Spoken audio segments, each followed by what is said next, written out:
Amigas, estamos aqui mais uma vez para mais uma conversa sobre as coisas importantes da nossa fé católica. É uma alegria nos encontrarmos mais uma vez. E eu quero explicar que hoje vamos conversar sobre a Santa Missa. A Santa Missa, que é o ponto mais alto da nossa fé católica. Portanto, vamos começar rezando, pedindo ao Senhor que nos dê a sua graça, que nos dê a sua bênção para esta nossa reflexão de hoje. Em nome do Pai, e do Filho, e do Espírito Santo. Amém. Vinde, Espírito Santo, enchei os corações dos vossos fiéis e acendei neles o fogo do vosso amor. Enviai, Senhor, o teu Santo Espírito. Tudo será criado, Senhor. Renovareis a face da terra por Jesus Cristo, nosso Senhor. Amém. Ó Deus, bendito, que instruíste os corações dos vossos fiéis, com a luz do Espírito Santo, fazei que apreciemos retamente todas as coisas, segundo o mesmo Espírito, e gozemos sempre da sua consolação. Por Cristo, nosso Senhor. Amém. Que a Virgem Maria, aquela que está sempre junto de Jesus, interceda por nós. Ave Maria, cheia de graça, o Senhor é convosco. Bendita sois vós entre as mulheres, e bendito é o fruto do vosso ventre, Jesus. Santa Maria, Mãe de Deus, rogai por nós, pecadores, agora e na hora de nossa morte. Amém. Vem, Senhor, em socorro da nossa miséria, da nossa fraqueza neste momento, para nós podermos, Senhor, meditar sobre o mistério fundamental da nossa fé, o santo sacrifício da missa. Glória ao Pai, ao Filho e ao Espírito Santo, como era no princípio, agora e sempre. Amém. Em nome do Pai, e do Filho, e do Espírito Santo. Amém. É muito importante, meus irmãos, sempre começar rezando, né? Muitas vezes a gente não faz bem as coisas, né? Não só as coisas de Deus, mas também as coisas do mundo, né? Porque a gente não reza. Jesus disse bem claro lá no Evangelho de São João, capítulo 15, versículo 5, na Santa Ceia, né? Na despedida, ele diz para os discípulos, sem mim nada podeis fazer.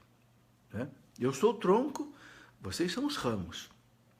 Se o ramo se desprender do tronco, ele não dá mais fruto, né?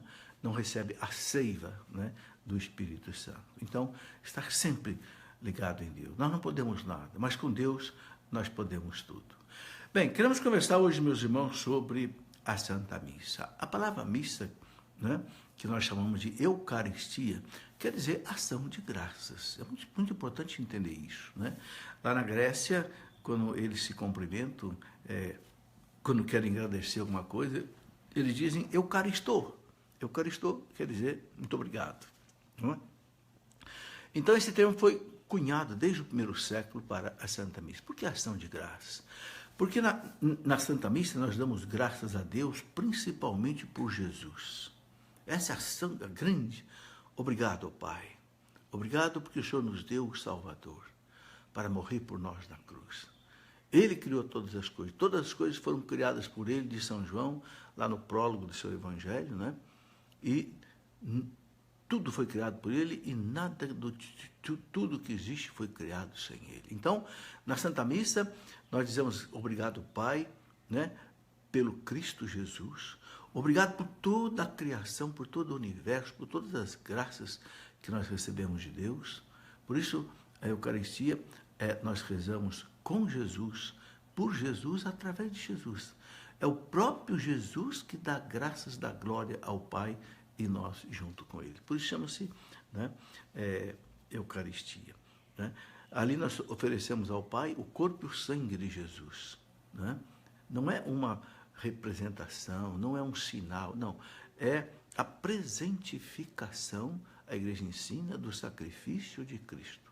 O único e eterno sacrifício que o Cristo celebrou, né, com os discípulos, depois sofreu a sua paixão, se torna presente no altar. Talvez algumas pessoas não entendam, mas como que alguma coisa que aconteceu lá 2000 anos atrás, um calvário, como é que pode estar presente hoje, presentificar, ser atualizado, né? Quando o sacerdote diz, isto é o meu corpo que é dado por vós, isto é o cálice do meu sangue, não é mais o sacerdote quem diz isso, é o próprio Cristo quem diz através do sacerdote. Repare que o sacerdote repete as palavras de Cristo. Isto é o meu corpo, meu do Cristo, não do sacerdote. Esse é o meu sangue, não do sacerdote, do Cristo. O sacerdote faz as vezes do Cristo pelo sacramento da ordem. Né? Então, acontece o que a gente chama de transubstanciação. Né? Muito bem. Eu quero lembrar o seguinte, existe na teologia uma palavra, né, que se chama teândrica. Teândrica é uma palavra que quer dizer ações humanas, mas também divinas. Theos vem de Deus, anthropos, homem. As nossas ações humanas são apenas ações humanas, ândricas. As ações de Deus, de Jesus, são ações teândricas, ou seja, humanas e divinas. Portanto, as ações de Cristo, elas superam o tempo. O tempo não destrói as ações de Cristo. As nossas ações estão sujeitas ao tempo. Ou seja, para nós existe passado, presente e futuro. O que passou, passou. O que não chegou, não é presente ainda. Para Deus, não. Para Deus só existe o presente. Por quê? Porque Deus é o Senhor do tempo. Foi Deus quem instituiu o tempo. Então, quando acontece a consagração no altar, a missa, o Calvário, que é eterno no tempo de Deus, se torna presente. Claro, por um milagre, né, do próprio Deus. Então, aí é a oferta que nós fazemos ao Pai do sacrifício de Cristo. Sacrifício perfeito, que simboliza todos aqueles sacrifícios da antiga aliança. Né? Todos aqueles animais que eram sacrificados no templo para louvor e glória de Deus, para pedir perdão dos pecados. Né? Hoje nós temos um sacrifício único, eterno e permanente, que é o de Cristo. E é uma coisa muito bonita, meus irmãos, como a igreja, né, celebra isso com assim, um capricho, uma beleza muito grande. Né? Eu costumo dizer que a cada segundo que passa são celebradas 5 missas, mais ou menos. Por quê? Porque se você imaginar que cada sacerdote celebre pelo menos uma missa por dia, nós temos 410 mil sacerdotes, mais ou menos, católicos no mundo inteiro. Se você dividir o número de sacerdotes pelo número de segundos que tem num dia, é só você multiplicar 24 por 60 por 60, você tem o número de segundos de um dia. Se você dividir 410 mil sacerdotes pelo número de segundos que tem num dia, você vai achar 5 missas por segundo. Que beleza! Então, a cada minuto, cada segundo, 5 vezes, o Cristo sacrificado é oferecido ao Pai. Claro que agora a igreja diz que é um sacrifício incruento. O Cristo não sofre mais, porque ele sofreu no nosso tempo, na nossa história. Agora é uma oferta gloriosa ao Pai, né? Mas do mesmo valor, com a mesma eficácia redentora. Né? E a igreja nos convida a nos oferecer junto com o Cristo na missa. Por quê? Porque o Cristo, ele se uniu a nós, é a igreja. Santo Agostinho dizia, é o Christus totus. Ele a cabeça e nós os membros. Então a paixão de Cristo não é só a paixão do Cristo cabeça, também a paixão do corpo. Então, São Paulo diz lá na carta aos Romanos, capítulo 12, no versículo 1, São Paulo fala, irmãos, ofereçais, né, o sacrifício do vosso corpo como o sacrifício, a vossa oração espiritual. Ou seja, a igreja nos convida, né, por exemplo, no ofertório, a colocar ali, né, com o pão, com o vinho, com o cálice, todos os nossos sofrimentos, nossas lutas, nossos problemas, né, como uma oferta a Deus junto com o sacrifício de Cristo pela salvação da humanidade, pela nossa salvação, pela salvação de todos. Muito bem, vamos caminhando com essa nossa reflexão. Você pode ir mandando aí a sua pergunta se você quiser. Eu convido você também a compartilhar com outras pessoas, porque este é um assunto bastante importante. Né? Uma observação que eu quero fazer, né? Na missa nós temos como elemento básico aquele pão ázimo, pão sem fermento, né? E o vinho de uva. A missa só pode ser celebrada com pão ázimo, sem fermento, não pode ser pão com fermento, e o vinho de uva. Por quê? Porque assim Cristo fez na Santa Ceia, e a igreja segue. Né? A palavra pão engraçado, Belém, onde o Cristo nasceu, Bethlehem, né? A palavra Belém, ela tem dois significados, né? Em hebraico significa a casa do pão. Em árabe significa a casa da carne. A mesma palavra em hebraico tem um significado, no árabe tem outro, né? Casa do pão e casa da carne. O Cristo transformou o pão na sua carne, né? Transformou o vinho no seu sangue. Interessante que nas bodas de Caná, ele transformou água em vinho, mostrando o seu poder divino. Ali ele mudou, né, a substância da água em vinho e mudou também a espécie da água em vinho, mostrando o seu poder divino, né? Ele mostrou que tinha poder sobre o seu corpo, andando sobre as águas, mostrou que tinha poder sobre o pão, multiplicando os pães. Então ele tem poder de transformar o pão no seu corpo, porque ele tem poder sobre o pão, tem poder sobre o seu corpo. É Deus. Aí, né, acontece então a transubstanciação. O pão se transforma no corpo de Cristo, né? A gente não deve dizer Cristo está na hóstia. Não, Cristo é a hóstia. É diferente. Quando você pega a hóstia, você toca no corpo de Cristo. Ok? Quando você bebe aquele vinho, você bebe o sangue de Cristo. Só que ele está ali escondido, nas espécies. Eu quero explicar isso com um pouquinho de detalhe. É interessante você perceber. A igreja diz que tem duas coisas, né, na hora da consagração: a espécie e a substância. A substância é que faz o ser aquilo que ele é. Por exemplo, nós, pessoas humanas, nós não somos, o que caracteriza cada um de nós não é nós sermos branco ou negros, alto ou baixo, gordo ou magro, não. Ter dois olhos, não, os animais também têm dois olhos. Ter dois ouvidos, também não, os animais têm dois ouvidos. O que caracteriza, então, o ser homem? Aquilo que eu não vejo, ou seja, a minha inteligência, a minha liberdade, vontade, consciência, memória, ou seja, a alma. É a substância. A substância você não vê. O que você vê é a espécie, ok? Ou também chamado de aparências. Então, quando você tem o pão e você tem um vinho, você tem as aparências de pão e de vinho, que é o gosto, a cor, o cheiro, o tamanho, o peso, etc. Ok? Quando acontece a transubstanciação, acontece o quê? Uma mudança da substância, que você não vê, do pão e do vinho no corpo e no sangue de Cristo. E Cristo fez esse milagre assim, para que nós pudéssemos receber a Eucaristia. Senão, se ficasse com espécie, né, continuar espécie mesmo de carne ou espécie de sangue, a gente não poderia comungar. Mas ele quis, né, ser o próprio remédio e sustento para a nossa vida. Então fez esse milagre extraordinário. Eu vou dar aqui 3 exemplos que talvez possa te ajudar a entender. Nas bodas de Caná, o Cristo transformou água em vinho. Então ele mudou a espécie e ele mudou a substância. Mudou a substância por quê? Porque o vinho, a água deixou de ser água, passou a ser vinho. Mudou a espécie por quê? Porque a água mudou de gosto, passou a ter gosto de vinho. Então mudou também a espécie. Então mudou as duas coisas, a substância e a espécie. No milagre da multiplicação dos pães, ele mudou só o quê? A espécie, a quantidade. O pão continua sendo pão. Ele não mudou a natureza, ele não mudou a substância. No milagre da consagração, ele faz o quê? Ele muda só a substância. A espécie continua a mesma. O pão continua gosto de pão, o vinho continua gosto de vinho, mas mudou agora o quê? A substância, aquilo que a gente não vê. Aquilo que a gente não vê do vinho e do pão passa agora a ser corpo e sangue de Cristo. É assim que a igreja explica o milagre da transubstanciação.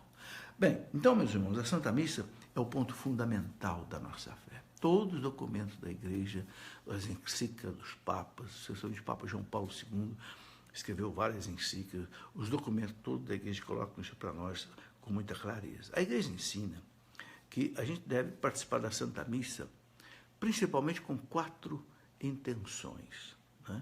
Podendo colocar outras. Mas a primeira intenção é dar glória à majestade infinita de Deus, oferecendo o sacrifício perfeito, que é o sacrifício do próprio Cristo ao Pai, e ele oferece o sacrifício ao Pai, através do sacerdote. Então, é a maior oferta que a terra pode fazer a Deus, o sacrifício da missa, né? O grande Santo Ambrósio dizia: a missa é o sol da igreja. o sol da igreja. Bom, depois também a gente ali agradecer a Deus por todas as graças e dons que nós recebemos todos os dias de Deus. E que a gente não se dá conta disso. Estar vivo, poder falar, a saúde, o alimento, tudo, o ar, o mundo, né? Tudo é dom de Deus. Então, agradecer a Deus, tudo que nós recebemos, hoje, todos os dias da nossa vida, é a segunda intenção. A terceira intenção, pedir perdão pelos nossos pecados e também o sufrágio da nossa alma, né, por causa dos nossos pecados. A gente sabe que, né, só chegaremos ao céu, à comunhão com Deus, se a gente tiver perfeitamente santificado. Por isso que existe o purgatório, para, né, ficar livre das chamadas penas temporais. A missa diminui essas penas temporais. Okay? E depois, a quarta intenção é suplicar a Deus as graças necessárias para que a gente chegue à vida eterna com Deus. A gente se salve, a gente chegue à vida eterna. Então, 4 intenções que nunca podem faltar. O louvor à majestade divina, o agradecimento por todos os dons recebidos a cada dia, o pedido do perdão dos pecados e sufrágio da alma, e 4, as graças necessárias para a nossa santificação. Claro que aí não podemos colocar outras intenções. Em honra e glória da Virgem Maria, de São José, dos anjos, dos santos, pela conversão dos pecadores, sufrágio das almas do purgatório, né? Que é a melhor oferta que se pode fazer para as almas do purgatório, a igreja ensina, é a missa e as indulgências. Mas a indulgência pressupõe também a missa como uma das exigências para a indulgência. Bom, então isso tudo é muito importante. A missa, ela tem vários nomes, com o objetivo de fazer a gente entender um pouco do mistério, né? Então, por exemplo, ela é chamada de ação de graças, já falei por quê, né? Onde toda a criação e toda a humanidade é oferecida ao Pai, por Cristo, com Cristo, em Cristo, né? O sacerdote diz, no final da oração eucarística, né? E depois também é chamada de ceia. Por quê? Porque o Cristo celebra a Eucaristia com os apóstolos numa ceia. Só que eles comeram aquela ceia, né? Aquele cordeiro pascal, da ceia pascal, mas agora ele mesmo é o alimento. Então, se chama de ceia, ceia eucarística. Né? Chamado também de banquete, por isso, né? De núpcias, né? Porque o Cristo celebra com a igreja as suas núpcias. É chamada também de fração do pão, porque o Cristo é dividido para todos nós, cada um o recebe. O catecismo da igreja diz que o milagre da multiplicação dos pães é uma prefiguração da Eucaristia. Né? Por isso, a missa é chamada também aí de... Né? Depois é chamado de memorial da paixão, morte, ressurreição, ascensão de Cristo ao céu, porque na missa torna-se presente a paixão, morte, ressurreição e ascensão do Cristo ao céu. Por isso que depois que o sacerdote ele conclui, né, a consagração, diz: eis o mistério da fé. Né? Eis o mistério da fé. Né? Ou seja, aqui está toda a salvação do mundo, celebrado ali naquele altar. Bem, então, a igreja coloca que a missa é a fonte e o ápice de toda a vida cristã. Toda a vida cristã se encerra na Santa Missa. Por isso, meus irmãos, todos que puderem devem participar da Santa Missa. Nunca deixar, até durante a semana. Né? Não tem graça maior. Não tem. Eu quero ler aqui depois algumas coisas que os grandes santos da igreja, os grandes doutores, disseram sobre a missa, para a gente entender a sua importância. Né? Bom, a missa também, ela tem uma lembrança lá do Antigo Testamento, aquela Arca da Aliança, né?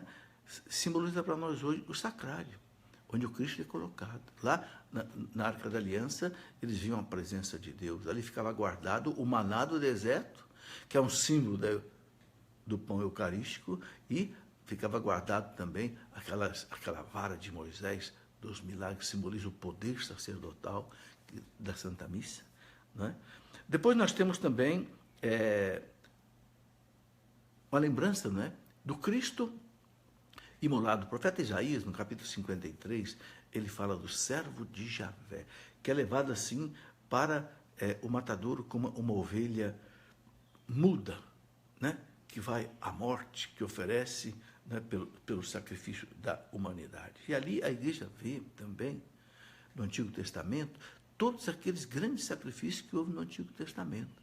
Por exemplo, o sacrifício de Abel, o sacrifício de Isaac, em que Abraão ia imolar Isaac, mas Deus segurou a mão de Abraão. Aquele Isaac, ele significa Jesus. O próprio Isaac carregou a lenha do sacrifício. Lembra da narrativa do Gênesis? É o próprio Cristo que carrega a sua cruz até o Calvário. Né? Enfim, esses sacrifícios todos, né, da antiga aliança simbolizam, de certa forma, né, o sacrifício de Cristo. Bom, outra coisa muito importante é da presença de Cristo real, né, ali no altar. E ali, essa presença do Cristo na missa, não é só a Eucaristia, ele presente ali vivo, verdadeiro, corpo, sangue, alma, divindade, mas também pelo sacerdote. O sacerdote simboliza o Cristo ali no altar. As leituras, né, a palavra de Deus que é colocada na missa, é palavra do Cristo. Então, ali tem a força da sua presença também. E também o povo de Deus, que é um povo consagrado a Deus. Então, a presença de Cristo, a igreja disse, se mostra ali de várias formas. Né? Bom, depois eu gostaria de colocar aqui também as partes mais importantes da Santa Missa. Okay? Então, o sacerdote, primeiro, ele se paramenta para celebrar. O que significa o paramento do sacerdote? Eu gostaria de lembrar. O sacerdote coloca primeiro, e antigamente isso era feito com muito mais rigor do que hoje. É que demorava muito, então o Concílio Vaticano II eliminou algumas partes. O sacerdote, enquanto ele se paramentava, ele ia rezando.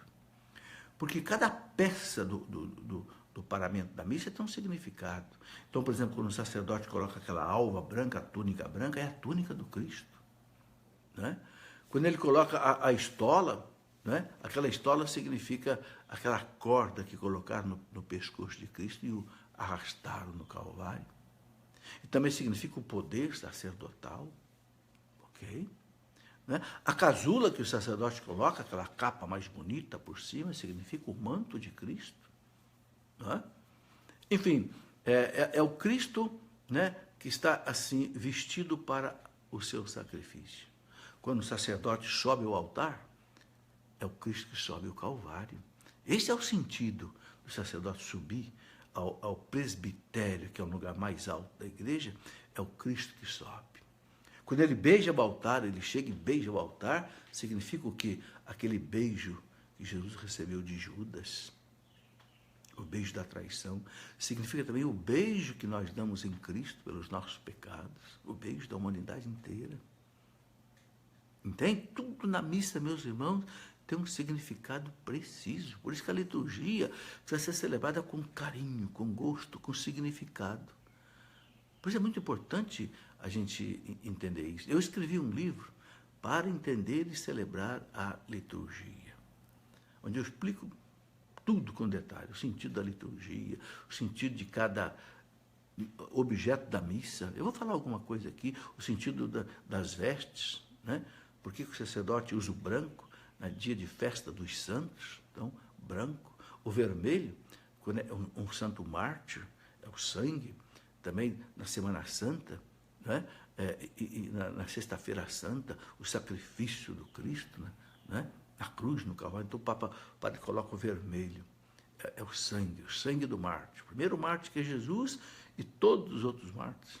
No tempo comum, aí usa o verde. Por quê? Porque o verde é a natureza.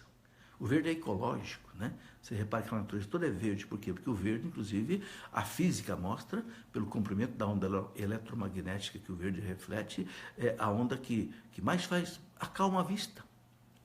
Então, por isso, Deus fez o mundo todo verde. Então, o verde é o tempo comum da Santa Missa.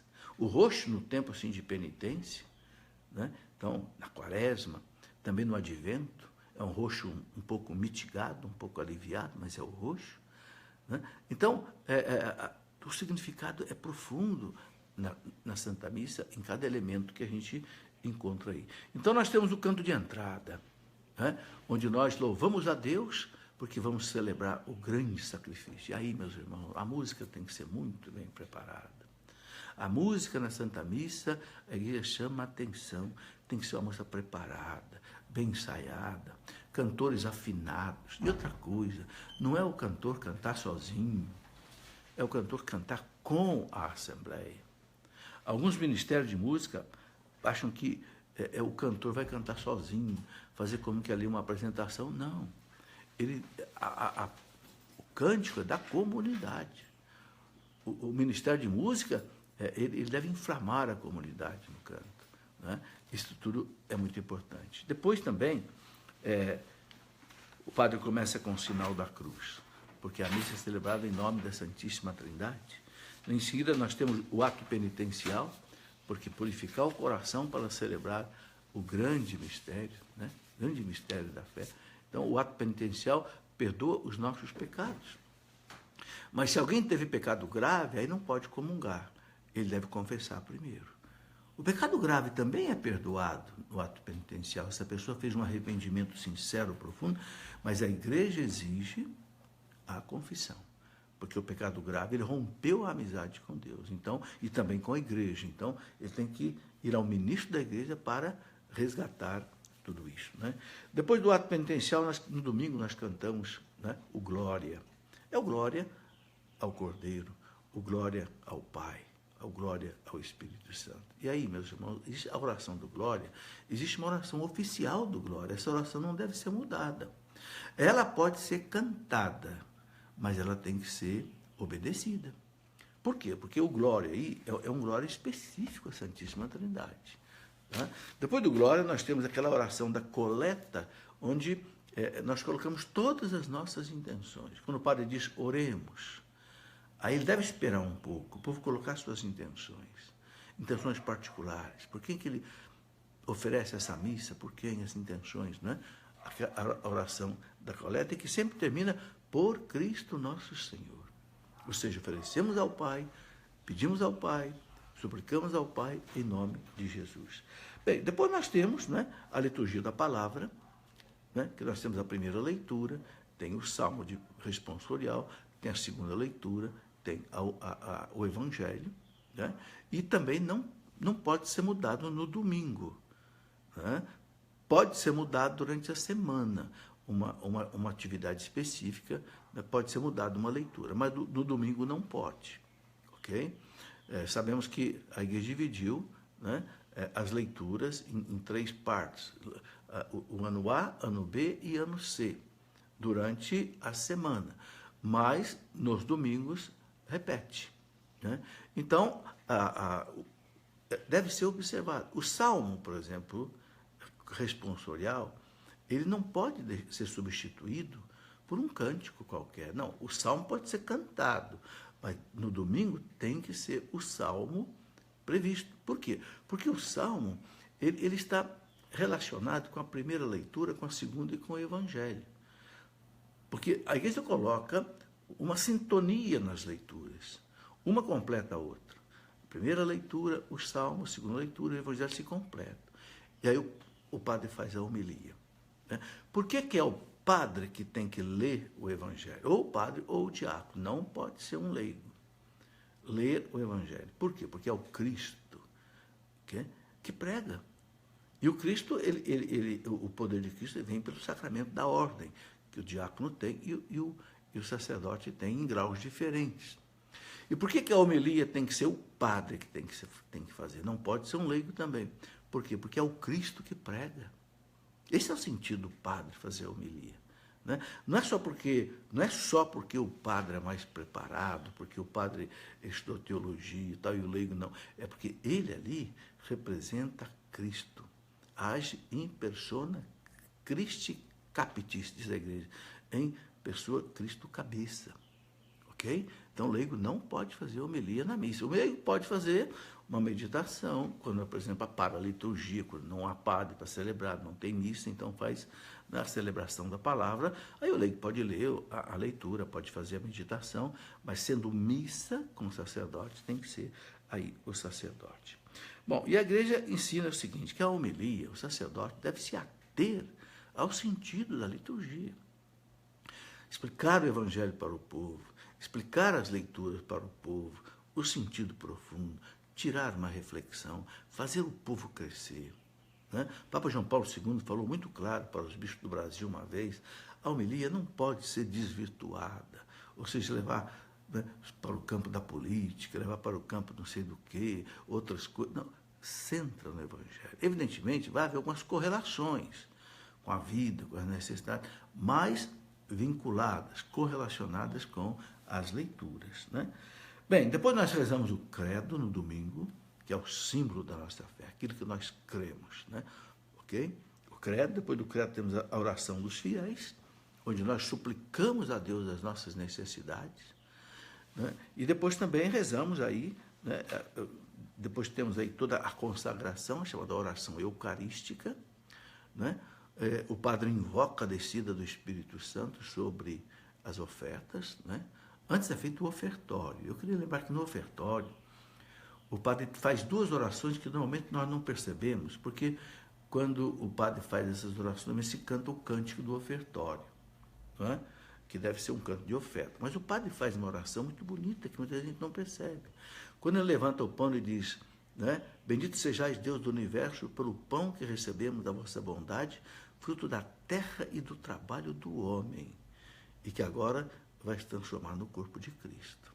Veja, damos graças pelo pão, fruto da terra, da bondade de Deus e do trabalho do homem, que agora nós oferecemos. Ou seja, aí você oferece toda a criação a Deus, no pão.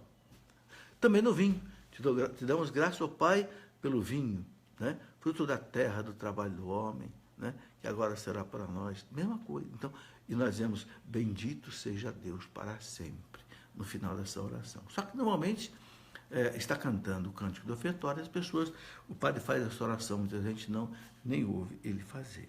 Bom, temos aí, depois da consagração, existe a chamada epiclese, que é aquela oração em que o padre invoca a descida do Espírito Santo para transformar o pão e o vinho no corpo de Cristo, porque é o Espírito Santo que faz isso.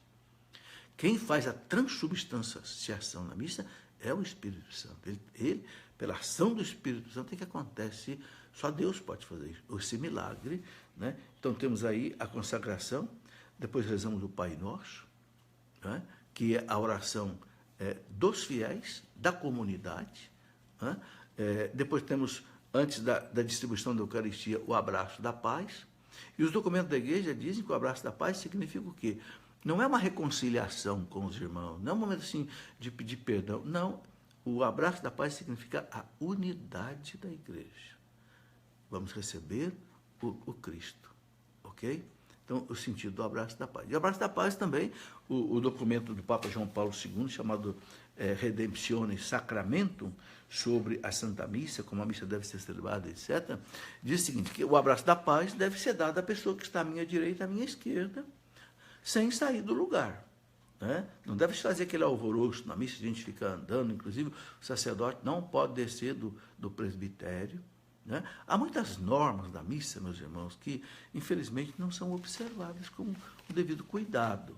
Há um documento do Papa João Paulo II, ele está lá no site do Vaticano, muito fácil de ver, que fala da missa, como deve ser celebrada, fala dos abusos, dos erros, né, que devem ser observados. Chama-se Redemptionis Sacramentum, né, do Papa João Paulo II. E tem outros documentos também. Eu queria lembrar que a missa toda, ela é assim organizada pelo missal romano, né?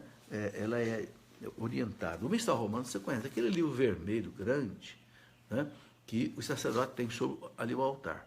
Ali, esse missal, ele traz aqui no começo dele as chamadas instruções gerais do missal romano.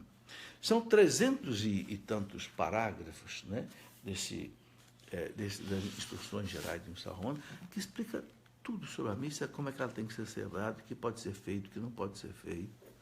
Por exemplo, né, na hora,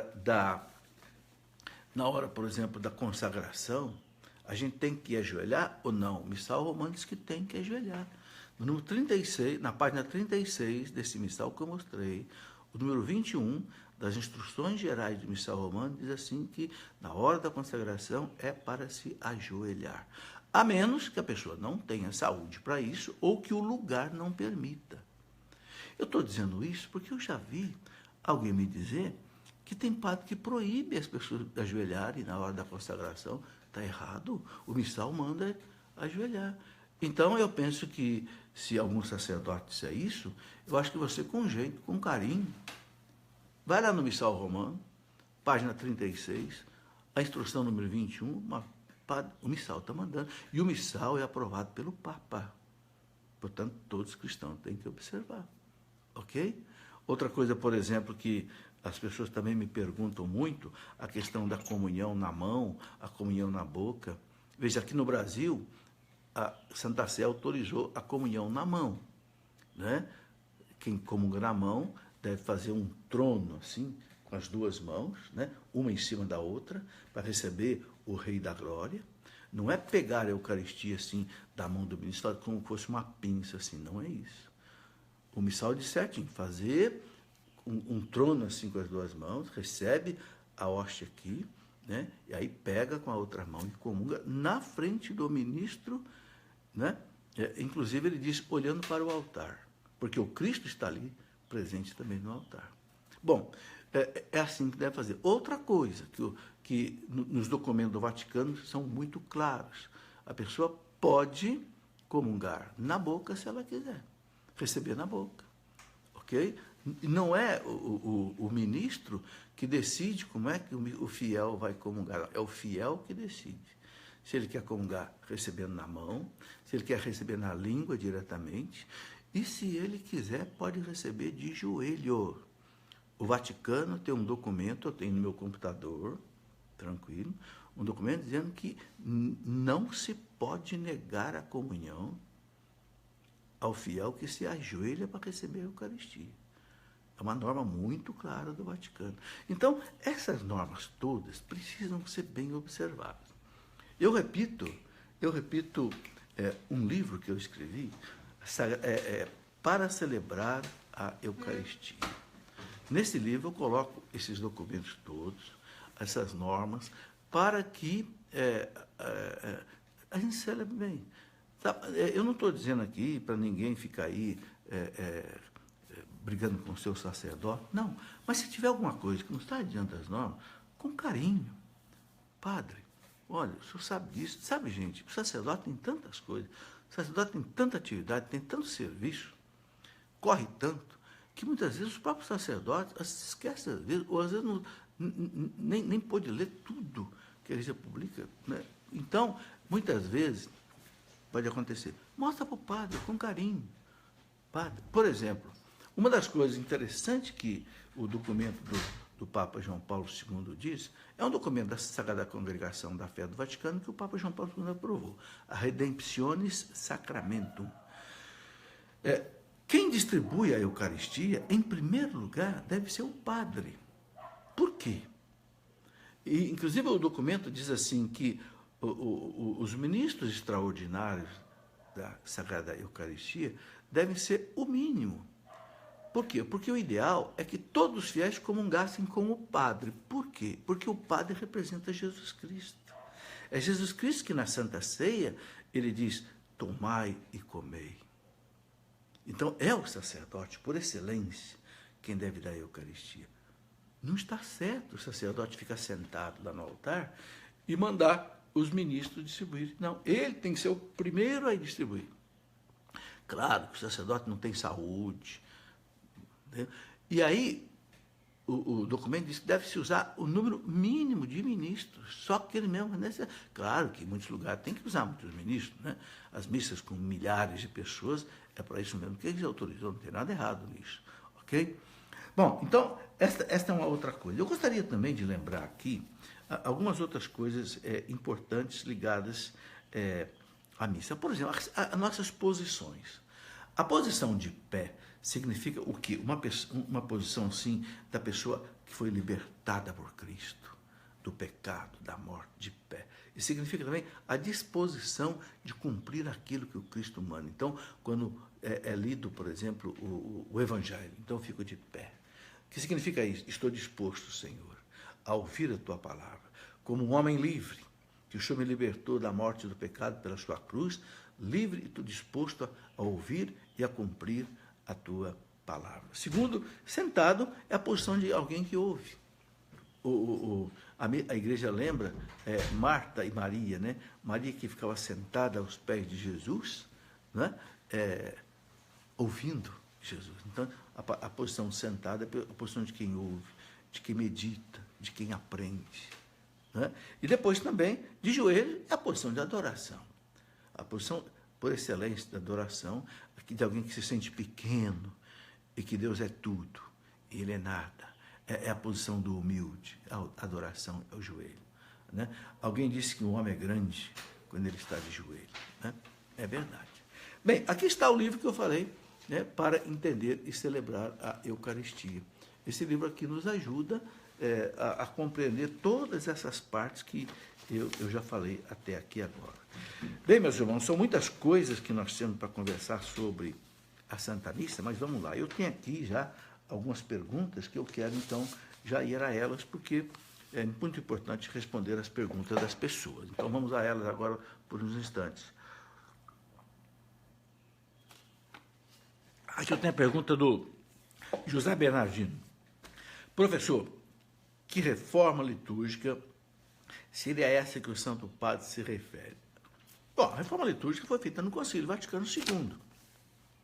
Né? Nós tivemos no Concílio Vaticano II uma reforma litúrgica, saiu um documento do Concílio Vaticano II chamado Sacrosanctum Concilium, onde, por exemplo, alterou, né, algumas coisas. Por exemplo, a missa só em latim.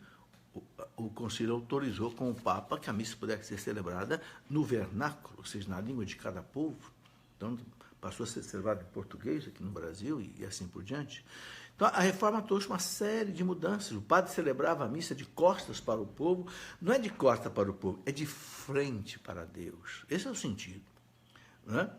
Então, ficou autorizado que o padre voltasse para a comunidade. Não é que ele vira as costas para Deus, é para ele poder se comunicar melhor com a comunidade. Então, a reforma litúrgica foi a reforma feita no Concílio Vaticano II. Né? E que várias coisas... Quem é como eu, que já vivia no tempo do Concílio Vaticano II, assistia a missa antes de 1965 e assiste hoje, mas a missa é a mesma, não mudou nada. Alguns querem contestar a chamada missa de Paulo VI. Por que falam missa de Paulo VI? Porque foi o Papa Paulo VI quem encerrou o Concílio Vaticano II, aprovou todos os documentos do Concílio Vaticano II, aprovou a reforma litúrgica, então fala em missa. Mas a missa é uma coisa só. É o sacrifício do Cristo. Não importa estar celebrado em português, ou em latim, ou em francês, ou alemão. É o sacrifício do Cristo. Né? Jesus disse bem claro, que vocês ligarem na terra, eu ligo no céu. Ninguém pode discordar disso. Querer discordar da reforma litúrgica do Concílio Vaticano II, infelizmente houve a discordância, né? De Dom Lefebvre, criou inclusive uma separação lamentável, né? Lamentável. Bom, aqui eu tenho a pergunta do André Carriel. Meu filho tem 17 anos, é vocacionado. Mas eu tenho receio porque eu ficaria sozinha. Isso me causa pânico, pensar que não poderia estar com ele todos os dias. Por favor, me indique um livro, o que devo fazer? Ele é meu bebê. André, Deus vai cuidar de você. Sabe? Deus é fiel, Deus é bom. Se seu filho é vocacionado ao sacerdote, tem vocação, deixa ele ir, você não vai ficar abandonado, pode ter certeza. Deus é maravilhoso, Ele não vai te deixar desamparado. Se você der um filho a Deus, não tenha dúvida que Deus não vai te desamparar de forma alguma, pode ter certeza. O próprio teu filho vai se preocupar com você. Agora, é um moço já de 17 anos. Você também não pode querer tê-lo ali como um bebê, como você diz que ele é meu bebê. Eu sei que você fala isso figurativamente, mas nós não criamos nossos filhos para nós criamos nossos filhos para Deus. Olha, eu tive 5 filhos, tenho 5 filhos. Eu vivo sozinho, eu moro sozinho. Por quê? Porque os 5 já se casaram, mas nem por isso eu sinto abandonado. Não, toda hora eles estão comigo, tudo que eu preciso eles me socorrem. Então, fique tranquila, entrega para Deus na fé. Você vai ver que você não vai ficar desamparada. Deus é fiel. Bárbara Lima, como a missa é o sacrifício de Jesus, devemos bater palmas na hora dos cânticos da missa? Ô Bárbara, o missal romano não fala em palmas, em lugar nenhum. Eu já pesquisei isso, não fala em palmas. Então, vou ser sincero, eu prefiro não bater palma. Agora, está proibido? Não sei, o missal romano não fala. Então, eu acho o seguinte, quem tem que decidir se pode bater palma ou não é a autoridade da igreja, o bispo. Eu tenho visto, tenho notado que o povo tem batido palma nas missas e que os bispos parece que têm ficado quieto. Então, aquela história, quem cala consente, não é isso? Então, o que estou vendo, o que está me dando a entender é que os bispos estão consentindo. Então, eu não vou contestar. Né? Agora, o missal romano não fala em palmas. Né? Bem, Felipe Nicoletti. Boa tarde, Felipe. Aliás, esqueci de cumprimentar os ouvintes no começo do programa. Aproveita agora, o Felipe Nicoletti está me lembrando. Boa tarde a vocês todos. Né?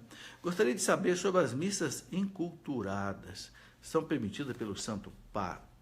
Veja, o Papa João Paulo II, né, ele disse bem claro, a igreja não deve celebrar tal missa afro. Eu tenho documento do Papa João Paulo II sobre isso. Uma coisa que eu quero deixar bem claro, quando eu falo alguma coisa aqui, eu tenho documento guardado no meu computador. Claro, que amanhã a pessoa pergunta, pede a prova para mim, eu vou mandar. O Papa João Paulo II falou claro sobre as missas inculturadas. Missa é uma coisa só. É o sacrifício do Cristo que se torna presente no altar. O altar simboliza o corpo, o próprio Cristo. Porque o Cristo, ele é ao mesmo tempo a vítima, o altar e o sacerdote. Né? Aquela toalha branca que se coloca sobre o altar, qual é o sentido daquela toalha branca? É aquele sudário que envolveu o corpo de Cristo. É o sentido da toalha branca. Por isso que o Cristo ali, o altar significa o corpo de Cristo, o altar cobre o corpo de Cristo, ele é o sacerdote e se imola. Então, é a vítima, é o sacerdote e é o altar, tudo ao mesmo tempo. Né? Então, sabe, a missa é isso. Então, a missa não deve ser desvirtuada. Né? Missa disso, a missa, quando se fala, por exemplo, missa de cura e libertação. É a missa com o objetivo da cura e da libertação. A missa pode ter intenções. O missal romano, no final dele, ele apresenta uma série de liturgias de missa para cada tipo de intenção. Então, por exemplo, missa para pedir chuva. Então, tem uma missa para pedir chuva, com orações adequadas a isso. Missa para pedir que Deus afaste uma peste que está dando doença, está ali. Missa para pedir uma outra coisa. Então, a missa, podemos celebrar uma missa para pedir cura e libertação. É a intenção da missa, mas a missa é a mesma. Então, o Concílio Vaticano, o Papa Bento XVI, inclusive, ele regulamentou como é que devem ser as orações pedindo cura e libertação na missa, durante a oração dos fiéis. Porque é o momento de orar pela comunidade. Então, na hora da oração dos fiéis, é que se deve fazer as orações pedindo a Deus cura e libertação. Mas a missa é a mesma. Então, o que não se pode é descaracterizar a missa, fugir da chamada rubrica. O que é a rubrica da missa? É o texto aprovado pelo Papa para a liturgia da missa. É isso que não pode se fugir. Porque a missa, meus irmãos, é algo muito sagrado. É o ponto máximo da fé. Por isso que o Papa João Paulo II diz, nós não podemos correr o risco de cada um querer mexer na missa, a bel prazer. Não, porque é por isso que existe, o Vaticano tem a Sagrada Congregação para o culto divino e dos sacramentos. Só essa Sagrada Congregação que pode alterar alguma coisa e o Papa tem que aprovar. Né? Por exemplo, o missal romano, está sendo preparado um novo missal romano, já faz muito tempo. Daqui a pouco deve sair um missal romano que atualiza um pouco mais esse. Mas, por enquanto, ainda nós não temos. Bom, Ciro Dias, professor, tenho uma dúvida. O sacrifício incruento começa no início da Santa Missa ou somente na consagração? O sacrifício incruento é na consagração. Tudo mais prepara. Né? A liturgia da palavra, agora, o sacrifício incruento de Cristo ao Pai é exatamente na consagração. Por isso que é o momento que o missal manda ajoelhar. Porque é o auge realmente da Santa Missa. Emerson Martins, tem pessoas que me parece que não gostam muito de ir à missa. Tem muita gente que não gosta de ir à missa, infelizmente, Emerson. Sabe por quê? Porque não entendeu. Por isso eu quero ler aqui, né? Depois da sua pergunta, eu vou ler aqui algumas coisas que dizem os santos padres sobre a Santa Missa. Aí ele continua aqui. Parece que vão só por ir mesmo. Isso é falta de conhecimento da nossa doutrina. Não tenha dúvida, é falta de conhecimento, falta de catequese, falta de espiritualidade, né? O que seria, professor? É isso tudo. É isso mesmo que você está sentindo. Falta de espiritualidade, falta da pessoa também rezar em casa. Porque a pessoa também que não tem uma vida espiritual, ela não tem vontade de ir na missa, não. Que quanto mais você reza, mais vontade você tem de rezar. Quanto menos você reza, menos vontade você tem de rezar. Sabia disso? Bom, eu quero ler aqui rapidamente, aproveitando essa pergunta do Emerson, eu quero ler aqui rapidamente o valor da Santa Missa por alguns doutores da Igreja. Olha, por exemplo, o que diz o doutor da Igreja, São Jerônimo, aquele do tempo de Santo Agostinho, século IV, que traduziu a Bíblia do hebraico e do grego para o latim. São Jerônimo diz assim: Nosso Senhor nos concede tudo o que lhe pedimos na missa. O que mais vale é que nos dá ainda o que nem sequer cogitamos pedir-lhe e que, entretanto, nos é necessário. Então, ele nos dá o que a gente pede, e São Jerônimo diz: o mais importante, ele dá o que a gente mais precisa e que a gente nem pediu. O curador, São João Maria Vianney, o patrono dos párocos, né, ele diz assim: se conhecêssemos o valor do santo sacrifício da missa, que zelo não teríamos em assistir a ela. Que zelo! A igreja usa a expressão assistir à missa, e não está errado não, viu? Todos os documentos da igreja falam em assistir à missa, porque quem celebra é o padre. A gente assiste e participa, né? Nas funções do leigo. Mas a igreja usa essa expressão, assistir. Não está errado, não. Bom, se está no documento da igreja, não está errado, né? São Francisco de Sales, eu já falei essa frase: a missa é o sol da igreja. Que bonito, né? Ou seja, ilumina a igreja, aquece a igreja. Você já pensou? Você já viu um dia sem sol? É noite. Quando não tem sol, é noite, é escuro. Então, quando São Francisco de Sales diz que a missa é o sol da igreja, é a vida, né? São Bernardo, doutor da igreja, São Bernardo dizia assim: fica sabendo, ó cristão, que mais merece ouvir devotamente uma só missa do que distribuir todas as riquezas e peregrinar pela terra inteira. São Lourenço Justiniano, São Lourenço dizia assim: nenhum sacrifício é maior, mais agradável à divina majestade que o sacrifício da missa, pois nele as chagas de nosso divino Salvador, sua flagelação e todos os suplícios e opróbrios que sofreu por nós são de novo oferecidos a seu Pai. E este, vendo de novo imolar-se aquele que enviou ao mundo, concede perdão aos pecados, socorro aos fracos e a vida eterna aos justos, né? O Concílio de Trento, aquele concílio que houve depois da reforma de Lutero, o Concílio de Trento diz assim: há vários meios eficazes de aliviar as almas do purgatório, porém, o mais salutar, né, é o santo sacrifício da missa. As almas do purgatório são aliviadas pelas orações e sufrágios dos fiéis, principalmente pelo sacrifício do altar. E São Tomás de Aquino diz assim, né? Segundo o uso geral, a igreja sacrifica e ora pelos defuntos e assim liberta-os do purgatório.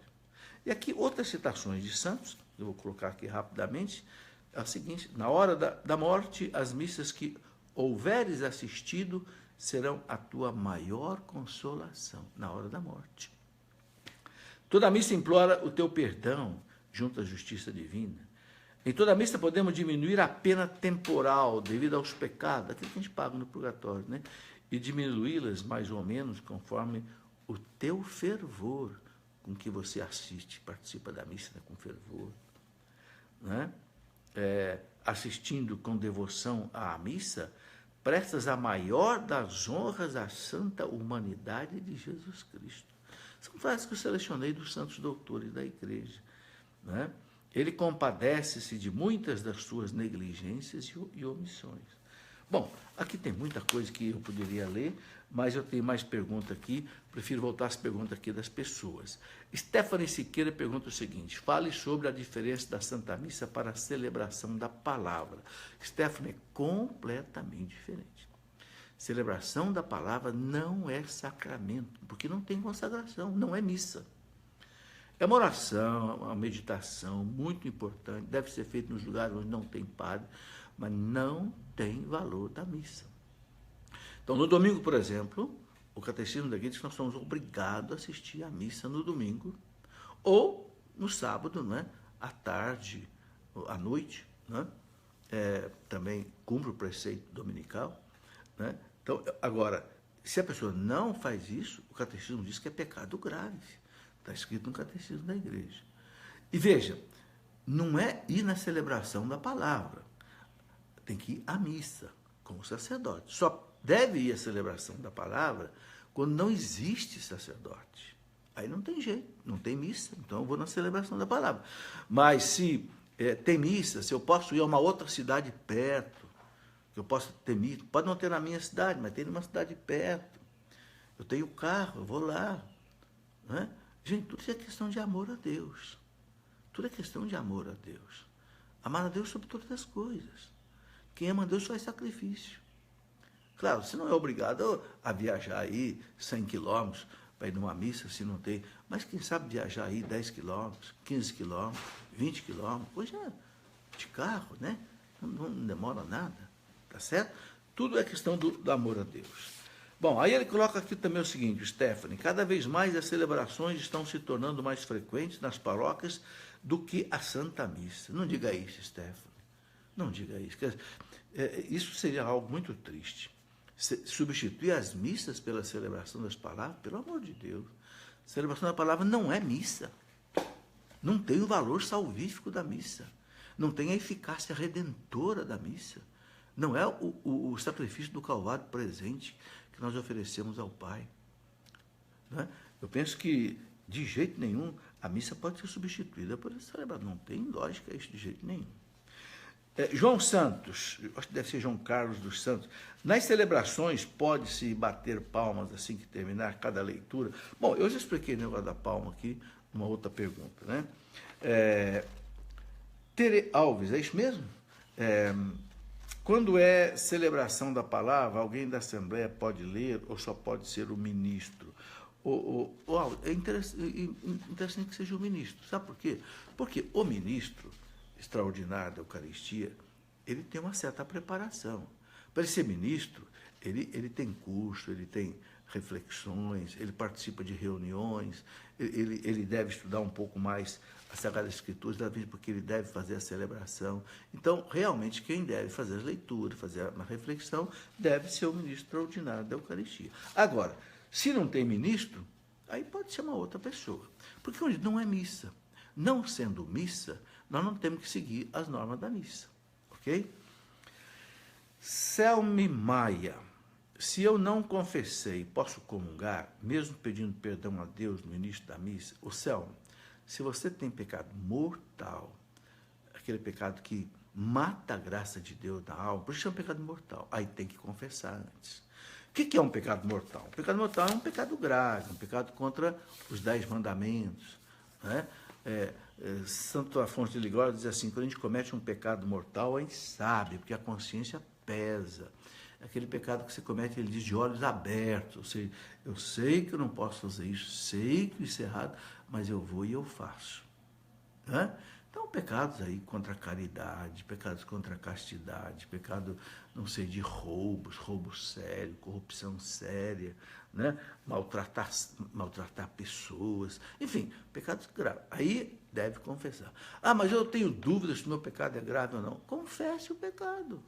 Sendo grave ou não sendo grave, vai ser perdoado na confissão. Regina Toledo: eu posso comungar 2 vezes ao mesmo dia? Pode, Regina, 2 vezes, se você participar de 2 missas. É o que diz a Redemptione Sacramentum do Papa João Paulo II. Não pode ser mais de 2 vezes, mas 2 vezes O documento diz, a pessoa pode comungar mais de uma vez se participar de 2 missas. Não pode comungar numa missa e depois querer comungar numa celebração da palavra. Aí não. Só se você assistir 2 missas, aí pode comungar nas 2. Por que tantos ataques à liturgia? Pergunta a Ana Mello. Tem missas que nos afastam de Deus com barulhos e palmas. Ana, é porque não seguem o que a igreja manda. Uma das coisas que o missal romano fala muito claro é que a missa tem que observar o silêncio, especialmente depois da comunhão, a ação de graças. Sabe, o missal diz assim, a música deve ser tocada enquanto a Eucaristia é distribuída. Quando acaba de distribuir a Eucaristia, o missal diz silêncio. Aí tem que rezar, fazer ação de graça. Meus irmãos, como é importante a ação de graça. Jesus está na nossa alma, ele vem para mim. Santa Teresinha diz assim, Jesus, agora o Senhor é meu. Quem mandou o Senhor vir aqui para mim, ao meu coração? O Senhor é meu. O Senhor visita na minha casa agora, então eu vou ficar com o Senhor. Então a ação de graça, meus irmãos, é o momento de adorar o Senhor. Adoração íntima, sua.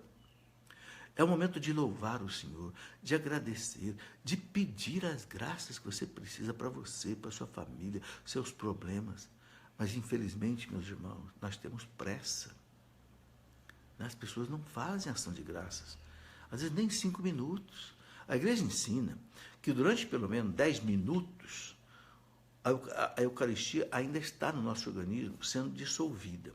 Porque enquanto existe a espécie de trigo no organismo, enquanto a nossa digestão não dissolveu o trigo, o Cristo está presente, corpo, sangue, alma e divindade. Quando não é mais trigo, quando os enzimas e ácidos da digestão já dissolveram a hóstia, não há mais trigo, então Cristo não está mais ali. Mas aí ele fica pelo Espírito Santo. Aí passa a ser uma presença pelo poder do Espírito. Mas durante uns 10 minutos, o Cristo em pessoa, está aqui. Então são 10 minutos de ouro. São os melhores 10 minutos do seu dia. Em que pessoalmente você tem Jesus com você, você pediu o que você quer, você precisa. Mas infelizmente nós temos pressa. Parece que dá uma formiga no corpo, né? A pessoa quer sair. Né? Tem uma história interessante de São Felipe Neri, né? Que tinha um homem que comungava e ia sair da igreja. Um dia São Felipe Neri foi ficando aborrecido com aquilo, chamou 2 coroinhas e disse, olha, vou fazer o seguinte, quando aquele homem sair para a rua, logo depois da comunhão, cada um de vocês, coroinha, os 2, pega uma vela acesa e sai andando do lado dele na rua. E os coroinhas fizeram isso. Quando o homem viu, o homem ficou assustado, não entendeu. Que é isso? Que é isso? Não, é o padre Felipe que mandou. Por quê? Não sei, o padre mandou. O homem voltou lá conversar com o padre. Por que o senhor mandou esses 2 coroinhos com 2 velas acesas assim? Não, é porque o senhor levou o Santíssimo para a rua e a norma da igreja diz que quando o Santíssimo sai em procissão na rua tem que ter 2 velas acesas. São Felipe Neri era muito engraçado. Aí explicou, nunca mais o homem deixou de fazer ação de graças. Os santos têm essas tiradas, né? Cida Araújo, tem padre que não distribui a Eucaristia. Por quê? Ô Cida, sabe, eu acho que o padre não sabe. Talvez esse padre não tenha lido na Redemptione Sacramento, onde o documento diz que o padre deve ser o primeiro a distribuir a Eucaristia, representando o próprio Cristo. Que na Santa Ceia diz para cada discípulo, tomai e comei. Então, por favor, não vamos sair brigando com os padres por aí. Mostra para ele o documento, padre, olha aqui. Sabe, gente, com carinho, a sós, né? Sem ficar falando para ninguém. Ok? Bom, eu quero encerrar. Para encerrar, eu quero mostrar aqui rapidamente alguns livros que podem ajudar as pessoas a entender um pouco mais, porque teria muita coisa ainda para falar. Eu já mostrei esse livro, Para Entender e Celebrar a Eucaristia, né? Para se confessar, como comungar, é um livro também que ajuda. O Dr. Scott Hahn escreveu um livro muito bonito sobre a Eucaristia, O Banquete do Cordeiro. Né? Eu escrevi um livro, que é uma síntese dos ensinamentos de São Pedro Julião Eymar, né? O Segredo da Sagrada Eucaristia. Né? Há também um livro para explicar a missa para as crianças, que foi escrito pelo Felipe Santos, que é filho do Dunga, e eu o ajudei, inclusive. É um livro todo com figura para criança, com textos explicando a missa em cada parte da missa, né? É um livro muito bom para as crianças também aí, terem gosto pela missa, aprender a missa. Bom, eu quero mostrar, para encerrar esse programa, 2 livros que eu lancei esta semana. Um deles é esse, As Consequências da Pornografia. Meus irmãos, você está vendo aí na capa desse livro as mãos amarradas e um mouse aí, né? Porque a pornografia hoje ela é altamente distribuída gratuitamente pela internet, né? Nos computadores, nos iPhone, nos iPad, e está causando um flagelo. Para você ter ideia, eu vou dar aqui só um dado. O estado americano de Utah, o governador de Utah declarou problema de saúde pública a pornografia no estado de Utah, nos Estados Unidos, devido ao grande número de jovens altamente perturbados com esse problema. Ok? Então eu escrevi esse livro, né, sobre a pornografia para mostrar o perigo e aí a importância dos pais acompanharem isso aí. E, por fim, eu quero mostrar o terceiro livro, o terceiro volume de História da Igreja, né? Eu escrevi a História da Igreja em 3 volumes. Esse volume aqui é o terceiro, Idade Moderna e Contemporânea. Já tinha escrito a Idade Antiga, a Idade Média e agora a Idade Moderna e Contemporânea. Quem quer estudar a História da Igreja, é mais ou menos aí 500 páginas cada volume, para aprender a história da Igreja, que é muito importante para nós, né, que somos católicos. Muito obrigado a você que me acompanhou até agora, pedindo a Deus que nos dê a sua graça, que Deus nos dê a sua bênção, a você, a toda a sua família, ok? Muito obrigado, boa tarde a você, tenha um bom final de semana. Amanhã, se Deus quiser, às 8 horas da noite, nós estaremos de novo aqui com mais uma conversa, que vai ser noticiada aí no nosso Facebook. Em nome do Pai, e do Filho, e do Espírito Santo. Amém.